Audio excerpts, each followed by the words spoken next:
A few hours ago, a few minutes ago actually, in Albuquerque, New Mexico, anti-Donald Trump protesters getting in what Jonathan Hunt termed running street clashes with the Albuquerque Police Department, and after many hours of taking incoming rocks, bottles, other things, some pepper spray came out. According to Jonathan Hunt, no injuries or no major injuries that he knew of, and also no arrests that he knew of.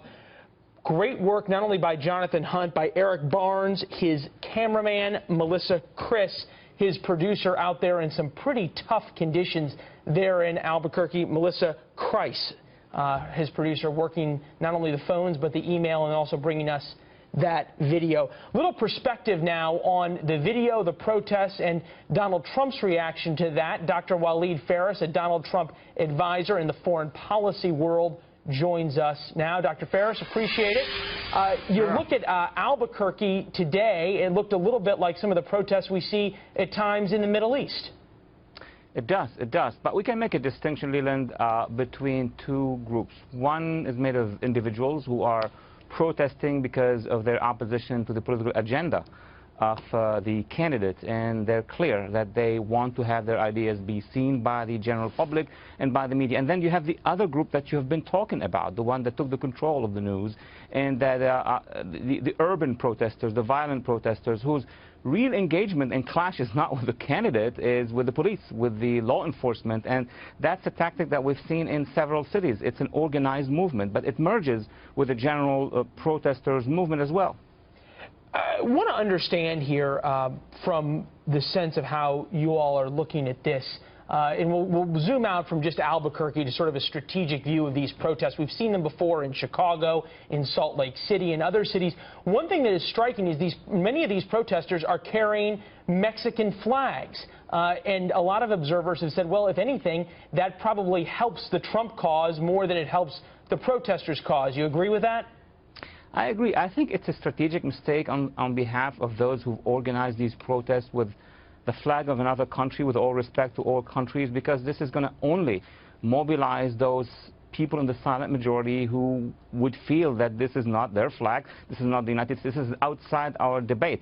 Now, of course, this is, they try to link it to the immigration issue, but that's going 1 inch beyond the limit, that is to have a flag of other countries being involved in our politics.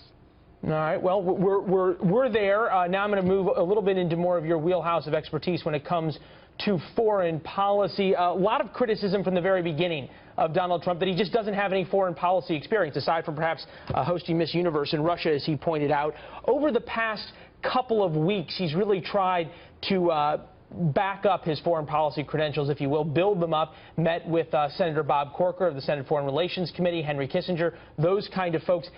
You have a PhD in these matters. Is this something that somebody can learn in a couple of weeks of studying and then a couple of months on the campaign trail? It's not that simple, Leland. Basically, Mr. Trump is coming from the business world, international business world, so he had some experience in dealing with public service people and leaders around the world from the business perspective. Look, compare him to Senator Obama before he was senator, before he gets into politics, or to Secretary Clinton before she entered the White House. This is the real comparison. And ask them the tough questions on policy. They had to go through a process. But the question would basically seems to me, what did they do with this experience? Let's suppose they got the degrees, they were in the White House, they were in the State Department.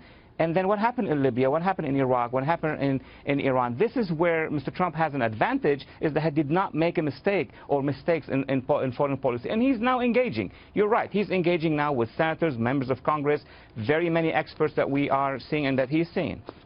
All right. Dr. Waleed Phares, a Donald Trump advisor, appreciate your insights both on this and on the protests we saw earlier. Thank you, sir. Thank you, Leland.